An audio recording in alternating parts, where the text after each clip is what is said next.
All right, good afternoon, ladies and gentlemen, and welcome back to the recap. Michael D'Angelo, joined as always by my partner in crime, Mr. Big D, Daryl Ortiz, and Merry Christmas, everyone. Big Yeah. D Merry representing for Christmas. Santa and the North Woo! Pole.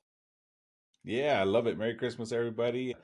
So close to Christmas time already. And the one thing I asked for was some decent episodes of Raw and SmackDown. Totally did not get that. I know Probably you should got a behave better. lump of coal in your stocking this week for Raw and But you know SmackDown. what we didn't get this What? week, and we'll probably get it on Monday, is the Miracle on 34th Street For a fight. street fight. Yeah, that's like the traditions. The question is who's gonna do it? Is it going to be the Final Testament Final and the Testament? Wyatts? Oh my god, no. That I feel like if I'm looking at what's on the who's on the roster with rivalries, that's probably the only one because they keep saying it's not over. It's not over between us Yeah. and the Wyatts. They still got to get revenge for Paul Ellering getting beat up, and that hasn't quite happened just yet. So maybe that's the street fight this week. Who knows? Maybe Dexter. Well, Dexter Loomis is supposed to wrestle Miz, so maybe we'll That's get right. Dexter Loomis in a Santa hat or something. Well, yeah, we'll have something going. Yeah, so let's dive through. I'll say this week I was really disappointed this week with both Raw and SmackDown, just because we had talked about it, man. Saturday night's main event was so good, and it was like, oh, this is kind of we're getting back to old school wrestling where they're match centric, and the matches are really good, and there was no funny finishes, and you got 5 matches in a 2-hour show. Yeah, and I was like, this is really good stuff. Almost no promos, and I had kind of put out into the universe. I'm like, WWE, give us more of this, and they must have heard me and said, "Screw you, man. We're gonna go back. We got to make up all the sponsor dollars." They heard more promos, is what they heard. Like, he said more promos. It was promos galore and backstage segments galore. Yeah. Let's talk about Monday Night Raw which had how many matches, Big D, from 3. Monday Night Raw? 3 matches. 3 matches. I mean, unreal. I get it. I kind of feel like, in a way, this is WWE's way of just kind of like saving everything for the Netflix debut. Yeah, because we're only about a week or so away, right? Like what? January 6th. January 2 weeks. 6th. Yeah, we're 2 weeks January away. 6th. They keep throwing out that they are hammering home the date. It's like, you know what I will say before I get into all of this, because I forget when this happened, but we have been getting some teases here, and it looks like Penta is going to make his debut on January 6th. January 6th. And I really hope it's not in a segment. I hope it's like some kind of open challenge or some kind of mystery opponent reveal, and maybe Penta, because we need to see him wrestle. I miss seeing him wrestle.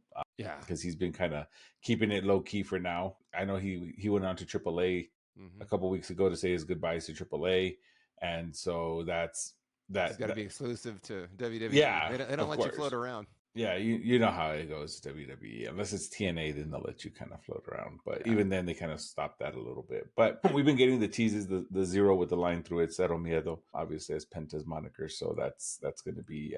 I'm excited for that. I'm super excited. Hopefully, Rey Fenix isn't too far behind, because we'd love to see some Lucha Bros come in and go through this tag division. So that being said, that was my highlight of Raw, and I'm just kidding. But that was the best thing that happened. The best thing. No, I'm just kidding. But yeah, so we started out CM Punk coming out to pander to the crowd, doing his typical face shtick where he's just like, oh, I love you guys. You guys are awesome. But Seth Rollins, I wasn't paying attention to you, and now I am, or something to that effect. Because then Seth Rollins, he's like, I'm going to hear your stupid music. And we never heard the music. As Seth Rollins comes out from the crowd, and he actually had a pretty decent line where he was telling him, like, I'm just trying to see what the crowd sees. So I'm out here at their view to see, and I'm not. Like, it was really cool to see that. Like, it was a good little line. And he wasn't wearing all of his gear that he usually does. He was dressed dressed for business. Yeah, he was.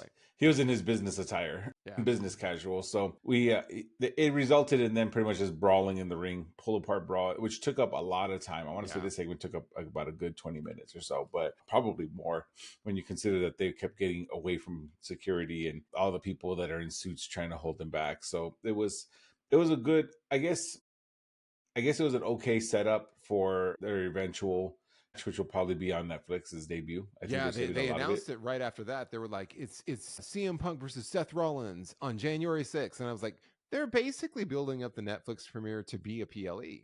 They are, because it's 3 hours now. Yeah. It's going to be 3 hours again. Well, so. you're doing the highly anticipated that you've been building to CM Punk versus Seth Rollins for a while. they've been hinting at it, and they kind of circled and did the CM Punk Drew McIntyre thing, but you knew it was coming, and now they're like, that's going to happen, and the Tribal Combat is happening on Netflix. So I'm like, on Raw. They were on Raw. SmackDown competitors, but it's going to be on Raw. So. Yeah, because that's what when I was thinking about it, I was like, they're basically building it up as a PLE. It's for the debut. So they're putting all these high profile matches on there to really kind of draw ratings for Netflix that day. Which, if the Jake Paul Tyson fight was anything to go off of, Netflix has a lot of bandwidth to create and well, they've got to practice. They got a Christmas game coming up, right? Christmas football game. Yeah, so the Christmas football. Yeah, that's going to be clunky as hell too. I bet. Like, I don't mean to be pessimistic, but Jesus. I mean, that's what, like, I hope they work out the kinks with it. Like, this is their opportunity before they get to Raw, and then you don't want to have buffering issues. So, although I would say that some would debate that NFL viewership would probably be a little bit higher than Raw viewership. Oh yeah. So if they can make it through the NFL game, then we'll be okay. Yeah. No, absolutely. I think this will be the good test. So here's hoping they'll. So that was the result of that. That was pretty much it. After that, we had the rematch of Braun Breaker versus Ludwig Kaiser for the Intercontinental Tag Championship match. Which was interesting because you had this lead up to it, kind of made it seem like Braun Breaker was just going to run away with it because the way he would talk about, oh, Kaiser's just a lackey and this and that. But it actually was a really good match. I enjoyed it. It was nice. It was good. Ludwig Kaiser is very good in the ring, and his mind games are great as well. And then targeting the shoulder of Braun Breaker was great to see. Very smart to do. And that's pretty much what he did most of the match. He targeted, had a few near falls, had a few moments where he almost pulled away with the victory because Braun couldn't, overpower it. But of course, Braun Breaker being Braun Breaker, he is, that champion that will fight through it. And he did hit his double running, or what are they calling it now? The super express spear or whatever they want to call it. Yeah. I don't know. Whatever they want to call it. From Braun Breaker? Yeah, there you go. Yeah. Yeah, the super spear. It's not just a regular spear. It's a super spear. Because he can run 23 miles an hour. 23 miles an hour. Although he hit it kind of slow because he was like doing the whole fake shoulder injury the whole time. He had to still, When they said left shoulder, I'm like, well, it's a good thing he tackles with his right. Yeah. I mean, Ludwig, come on, bro. You got to use the right. I didn't understand this match, though. Like, I didn't understand why Ludwig Kaiser was getting a title shot because he lost on. I think because he interfered. Triple threat. Yeah, Yeah, because on Saturday Night Main Event, it was a triple threat, and they both lost. That's why I was like, why does he immediately 2 days later get an Intercontinental title match? Like when it happened, I was like, I'm fine with it because I like Kaiser and I knew the match was going to be good. Yeah. It just didn't make sense from a storytelling aspect because you literally just had the triple threat on Saturday. Yeah. And he came up short in the triple threat and it's like, well, now Kaiser's going to get his own shot. It's like, why?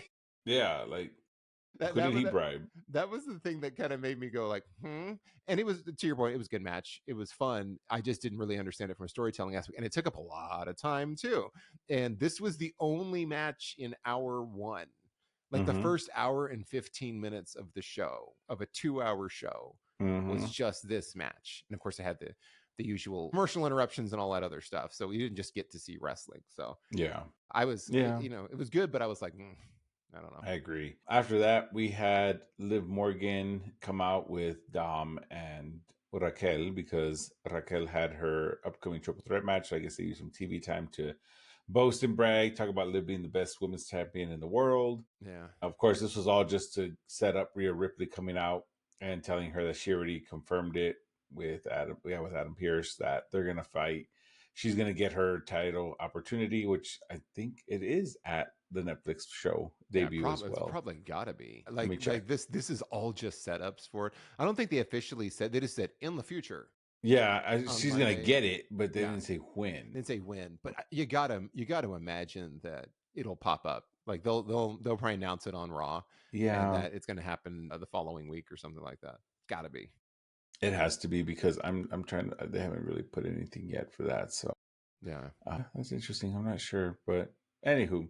Yeah, that's pretty much what the setup was for. So you had, Liv Rhea come out. Nothing really happened outside of that, which was weird. Like there was no brawl. It was just like, I got a match against you, and they're just like, okay. And then we went to commercial, and then we come back, and it's just Raquel in the ring, and then you have Zoe Stark and Kaden Carter come out. Like nothing just happened. I'm like, wow, just okay, cool. We're just gonna just like, all right, everybody leave, clear set, and reset. Like, okay, cool, but whatever. Which I honestly thought Raquel was going to win this one. Yeah. So that did surprise me when Zoe Stark did pull off the victory. I feel she's owed some victories, although she's not the greatest on the mic, but her wrestling skills are very good. Yeah. She's always impressed, even in NXT. She's done really well. It's a shame she's with that Pure Fusion Collective, whatever. PFC, and so, baby. Yeah. So again, it was a good match. It was entertaining. You had Raquel about to hit the Tejana bomb and on Kaden Carter, but Zoe Stark hit the missile dropkick off the top, and then was able to hit the Z360 on Kaden Carter, which again saves Raquel. She kind of hit it like she hit her finish. I will say Zoe hit her finisher a little awkward. She did. It was and a little awkward. Looked weird. Yeah. I think she was off balance or something. It just looked a little awkward, but good thing nobody got hurt. So she won, and she gets to move on in the Intercontinental Championship tournament. So that was good. Yeah. So now you've got Zoe. So it's Zoe Stark, Dakota Kai, Lyra Valkyria, and there's one more spot. Yeah. So this is kind of shaping up to be similar to the United States Championship tournament, where you're getting a lot of like, hey, we don't have a lot of huge stars in there at this point, because I feel like the front runner's Lyra. Yeah, I feel like it is. But we'll see who the number 4th entrant is. But it's kind of nice that it's not anybody who's like really been a world champion before. Like, it's a little refreshing. Yeah, and I agree with that, because I feel like they have such a stacked women's division in WWE that they should. It shouldn't be the same people just constantly exchanging the title. So that's going to be something good to see. In other news there, just real quick, you had Sami Zayn go backstage and go off on Drew McIntyre. You had PFC jump Kairi Sane. Yeah, that was weird. Yeah, you just heard her screaming, and they walked away like nothing happened. They walked away and like her arms like stuck in like a dumpster. Like everything about it was like, that was odd. Okay. Yeah. Like, I mean, she's not in the match. Was this done to mess with Dakota Kai's mind ahead of it? Like Kairi's not in the tournament, so I don't know. It was just weird. I have no idea, but we'll see what happens with that. So main event time. Yes, it was that quick. Hey, blink and you miss it. The War Raiders facing Judgment Day for the tag team titles. This probably was my match of the night, just because of the way I love the War Raiders, and I love that they're finally getting their momentum back. They got absolutely obliterated emotionally, I feel, and mentally, when they got put as the Viking Experience and then the Viking Raiders. I'm so glad they got back to War Raiders, and I love that they get to keep their personas as they originally were, which is great. Yeah, it showed in the ring.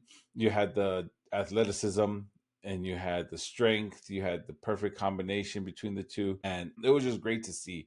I like seeing that happen. You had a lot of good back and forth between Finn Balor and JD McDonough, which was awesome to see, because Eric and Ivar are very formidable foes, and so to see JD McDonough, I think JD McDonough hit like a springboard moonsault at one point, which was actually really cool to see him do. Finn Balor, again, just doing Finn Balor things, right? He's a phenomenal athlete, phenomenal wrestler, and it shows. And again, JD looked good. I'm glad they're not keep making him look like a joke or a weakling and relying on people, because JD McDonough is a good wrestler, and I'm glad to see that here.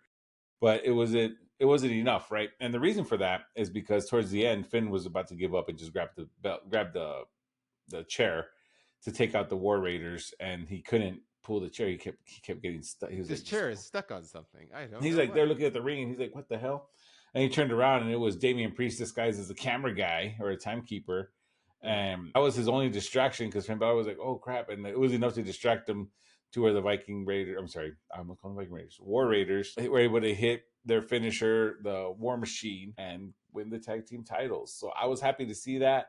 I feel like Finn Balor was too caught up in the Damian Priest feud that's eventually going to happen and blow up into a big event, a big PLE match, I should say. And I feel like JD is probably going to get used more in the singles run anyways. I feel that this was a good way to kind of get the titles off of them and give them to a legitimate, great contending tag team. Now that the New Day is playing heel, I wouldn't be surprised if we see War Raiders and New Day eventually. I'm just excited to see that. But I love that War Raiders were able to win the tag titles, and now hopefully they have a more competitive run than they did with the old Red titles. But I'm hoping that will happen. So I don't know, your thoughts? Yeah, no, I mean, I think so. Congratulations to the War Raiders. I think that was definitely the right move. Congratulations to them, very well deserved. It was the best match of the night, I think, just by default, because there were only three matches. Yeah. I didn't necessarily like the whole Damian Priest pop, because my thing was, okay, he happens to be hiding. So you're telling me Damian Priest came down, hid in the timekeepers area the entire match, and was just like crouched out in the off chance that maybe Finn was going to go try to grab a chair to cheat from that area, and then just grab it and hold on to it? Because it wasn't like he went out there and attacked him or anything. He kind of pulled him into the barricade, and he was like, oh, and he hurt his abdominals or something. Like all of it was like he interfered, but he didn't interfere. He just kind of pulled the chair away, but he hid out in the timekeeper area just in the off chance that this would happen. So that felt a little like, that's kind of silly to me. But, at the end of the day, good match. There were 2 long commercial breaks during this match, which also disrupted it, where I thought we only got 3 matches and you got 2 long breaks during this one. So I wasn't happy with that, but it was the best match of the night, but I don't think it made up the show. So I'll just say Raw gets like a D this week for me. And it's because of all of the promos, the lack of wrestling, the little bit of wrestling we did had tons of commercial interruptions. Yeah. So it really undid a lot of the goodwill from how great Saturday Night Main Event was. And so I was just like, come on, like I can't believe we only got 3 matches and you didn't see a lot of it. So I was just like, that's how I felt about the overall show. But your thoughts on the overall? Yeah, I mean, I was a little disappointed in Raw, especially coming off of a hot Saturday Night's Main Event. I think maybe that was the downfall of it, right? I guess we were left expecting more, seeing what they were able to do in a 2-hour slot with commercial breaks. I mean, this wasn't even like a PLE. It was like it was a big show, right? But it was still, it had ad breaks. It still had, time restraints and all that good stuff. And I think that's what happened. So I agree. I wasn't too happy with Raw. It was all right. It was nothing to write home about. It was just there. It was something to watch, unfortunately. Yeah. Well, and I felt like they tried to say, hey, this Raw means more because we had an Intercontinental Championship match, we had a Tag Team Championship match, and we also had a Women's IC qualifier. Like it's 3 big important matches. And it's like, not really. Like you could predict in this one, you knew that Braun Breaker wasn't going to lose. And then you kind of felt like they've set this up so that Judgment Day will lose. Like heading into it, I was like, the War Raiders are definitely going to win here because everybody's banned from ringside. They've only had 3 title defenses. So this is going to be, they've been showing the downward spiral of Finn in the group, and everyone's like now kind of being sarcastic with him. And hey, if you follow Finn, you win, and all this stuff. Like, ha ha ha. Like they're building towards that split where clearly there's animosity there. So you knew they were going to take the titles off of them. Yeah. So it was just like, but I agree. Anyways. Yeah, I agree. Well, SmackDown was a lot of the same. I would say it don't get any better. So brace yourselves. SmackDown was awesome. We got the same flashbacks to Saturday Night Main Event. Like it was a lot of the same stuff. And then the same flashback later to here's what happened between Kevin Owens and Cody Rhodes. And they had a package for both of them on Raw and SmackDown where I'm like, it's just a lot of time filler. It did open with New Bloodline, Solo, Jacob Fatu, Tama Tonga coming down to the ring. And Solo basically saying, challenge accepted for January 6th. I'll be there on January 6th. You can believe on January 6th, I'm going to beat you and remain the tribal chief on January 6th. Tune in to Netflix. It was like a commercial. He kept saying January 6th over and over. Then he got interrupted by Drew McIntyre, of all people, who walked down and was basically like, hey, I hate you, but you were the only one that turned on Roman, and, good for you. So, hey, you take out Roman, I'll take out the rest of the old bloodline, we'll fight each other later, was basically the gist of what he said.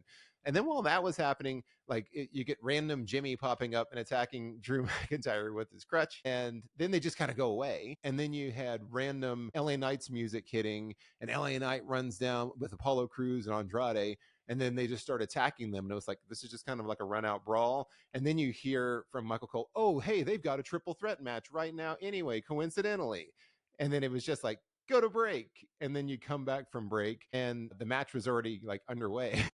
Yeah, they had the 6-man tag match already going. We're like, okay. It was already going. So I was like, oh, this is kind of confusing. And they kind of played it like they just ran out. And it was like, well, they ran out because they were waiting in Gorilla because they had a match anyway. So they just decided to run out and start brawling. And so you went straight into the 6-man tag. This match was fun for what you got to see. Yeah. Because we got 3 commercial breaks during this match. You got 2 long we had the first one that started off and the match just started while the commercial was going. You got a second long commercial break shortly after that. And then you got a third commercial break later, which was a picture-in-picture at least for the third one, but the other two weren't. So there were way too many interruptions on this one. It was like when Jacob got tagged in, they went to commercial the second time, and then Jacob was out, and then he got tagged in again. So, when he was in, he was kind of running wild, but he wasn't in that much because we didn't get to see him because they kept cutting away. And then at the end, I was kind of half thinking, hey, what's going on with Shinsuke Nakamura? Like, he just completely vanished and he's not part of the show anymore. He is the champion, the US champion. And then he popped out and attacked LA Knight ringside, which helped them turn the tide. And then Solo hit a Samoan spike on Apollo Crews because, of course, Apollo Crews is the one who's going to lose and get jobbed out. And so Solo wins for his team over Apollo Crews after a kind of a distraction interference from Shinsuke. I felt like this didn't really do anything. I'm like, it doesn't make Solo look strong. You're jobbing out Apollo Crews, who's always gets jobbed out to everybody. It didn't really, for me, do anything to continue any of the storylines. It was just like you had them all. They brawled with these three last week, so this was the continuation of it this week for them to get revenge, but they didn't get revenge. Solo kind of got a cheap win. This felt like filler, and this was the theme for me. This felt like I was watching a house show, because it was like a lot of random people thrown together, and you're like, oh, they're kind of related and they've had some conflicts, but let's just have them kind of brawl, and then the inning's kind of inconsequential and stuff moves on. But what did you think of this? I mean, it was pretty random, I felt, in the way, just because of the way it was presented. I feel like you could have probably had some sort of dialogue to start the match, right? Like, to kind of explain a little bit as to why they're brawling, especially if they're trying to appeal to the newer viewer, the more casual viewer. But at the same time, I feel like the intent was to make Solo look strong going into the January 6th match against Roman Reigns. But January 6th. Yeah, I feel like that was the intent. That's why he's the one that hit the finish and got the pin. But I feel they could have accomplished more with a singles match. Mm-hmm. And let Solo kind of just dominate somebody. Like, have Apollo Crews come out and just be like, hey, man, y'all beat the hell out of me for no reason. Like, what the hell? And then Solo just be like, you know what? Come in the ring. And then they have a match. Them, just one-on-one. And then if you want to have Solo bury him. But if you want to have, like Apollo kind of get his licks in, but Solo overcome, cool, whatever, right? You tell whatever story you want.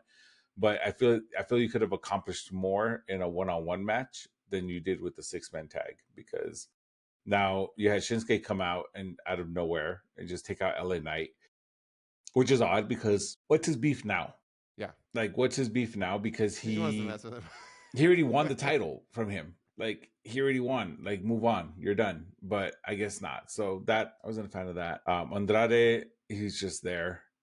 I guess, to be there. But again, I feel like this reversed what they were trying to do. No, it did. And it's a good point about, why not just let Solo go out there and just smash somebody? Because Solo was the scary enforcer before Jacob Fatu was. He was the one squashing people. Yeah. So I'm like, what? All of a sudden, he doesn't know how to beat people anymore? Like remind everybody that Solo actually is a threat.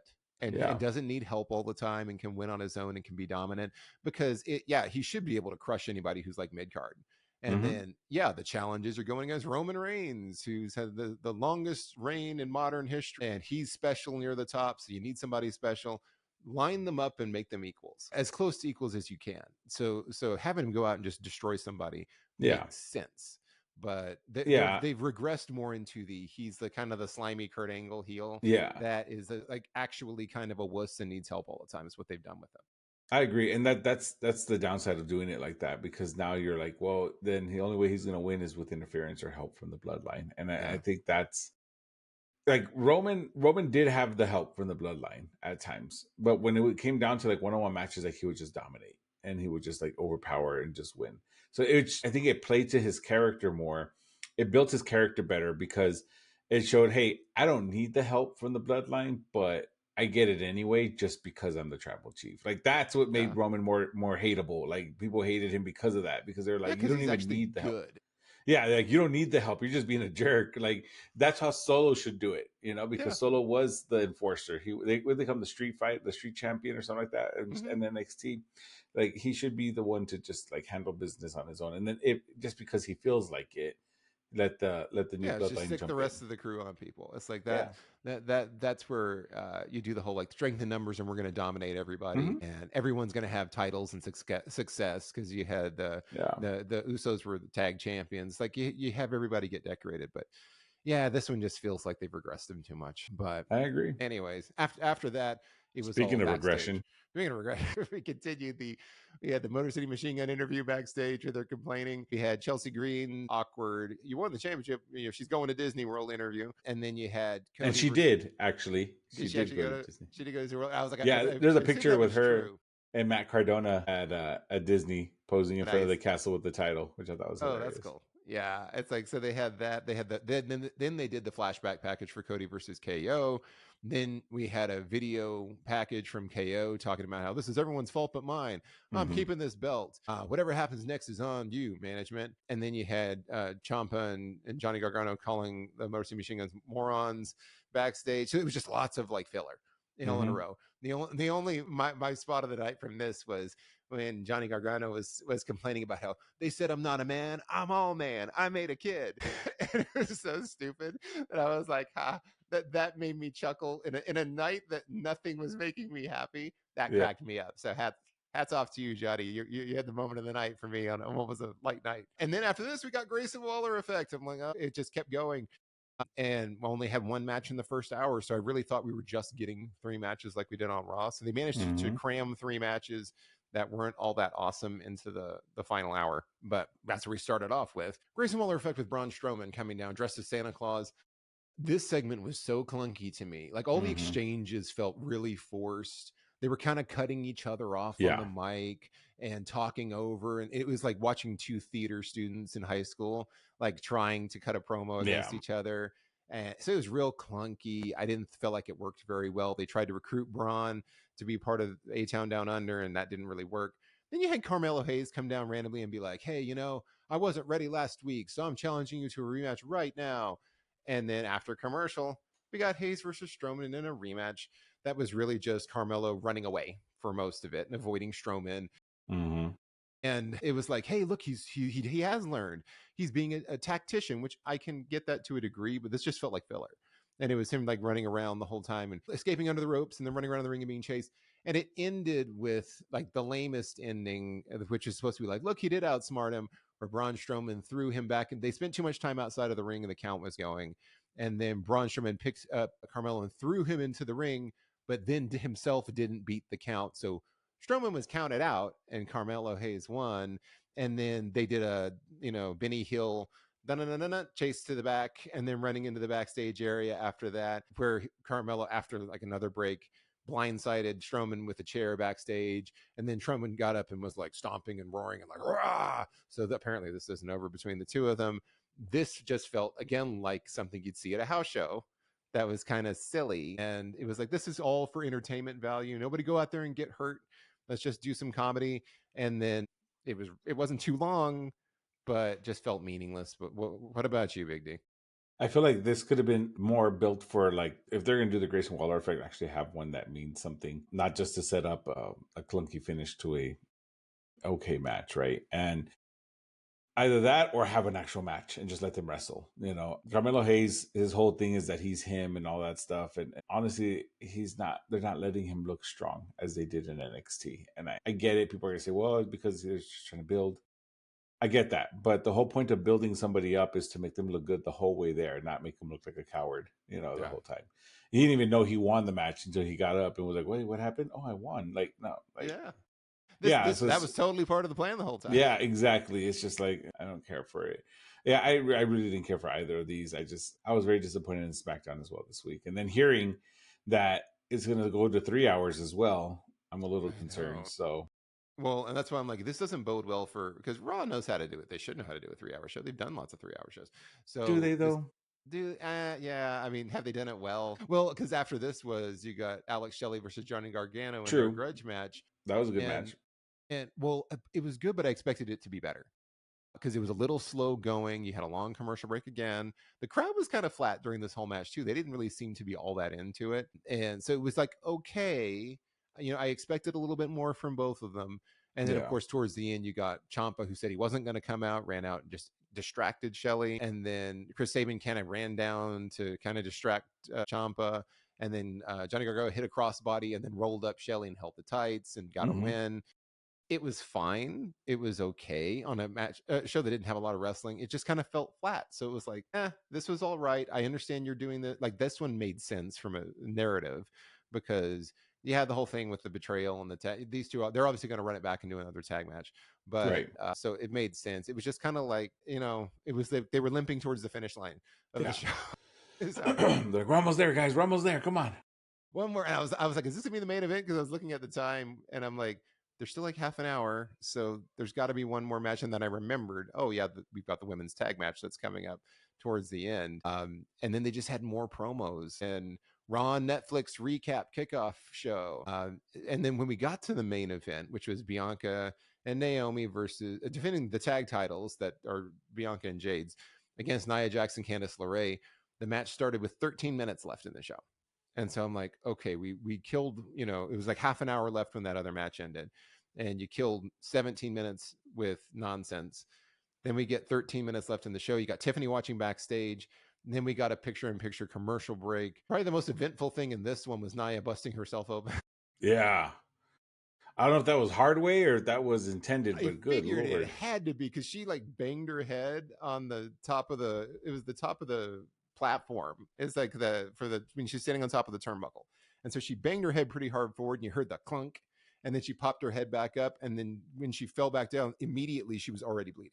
So I couldn't tell if did they have something on there to try to get it, or did she just bleed the hard way? I assume that I think it was the hard way. Yeah. I think it was the hard way. That looked bad. But it looked bad. I was like, damn. And I'm like, way to go, Nia Jax. You're always hurting. You injured yourself. Eventually it comes full circle. You hurt everybody, and then now it's your turn. It's your turn. And I'm like, yeah, Nia can't even work safe with herself. It don't feel good, do it? I'm just like, oh, I mean, when it rains, it pours, Nia. But so she busted herself open when she headbutted the top of the ring post. And then, Tiffany kind of walked down. Like, it would look like, oh, is she going to try to cash in? Nia almost got pinned. And then she kind of walked down and didn't do anything. And then Nia was like, hey, give me your briefcase to use as a weapon, like right in front of the ref. And the ref was like, hey, what are you doing? And there was this kind of confusing scramble at the end because that was happening. And basically, Naomi hit a split-legged moonsault on Candice LeRae, and they retained, and then it was just like the show was over. It was like, all right, thanks everybody, peace. Which again made it feel like a house show, where I was like, this felt really kind of inconsequential. You knew they weren't going to lose, and it was a random pairing of Nia Jax and Candice LeRae. Yes, they've had them been building towards it, but they're not really an established team. And then you had Naomi in as a substitute for Jade.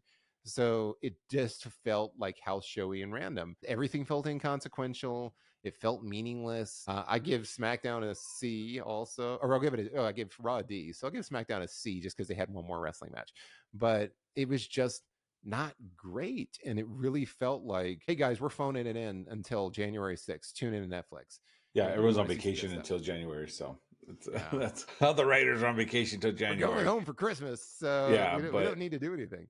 I feel the only thing this match did was kind of pseudo coordinate Naomi and Bianca Belair's tag teams and the tag team champions. They had matching ring gear and all that good stuff, but it also raised a few concerns and eyebrows as to who really did attack Jade Cargill, because the one benefiting from it is Naomi. Was it Naomi or was it Bianca Belair trying to get her buddy as a tag team champion? But this is where I was wondering about that too, because I originally was, and I said pretty sure it's Bayley, because they set it up to look like Bayley, and I think that was the original intent, was for it to be Bayley.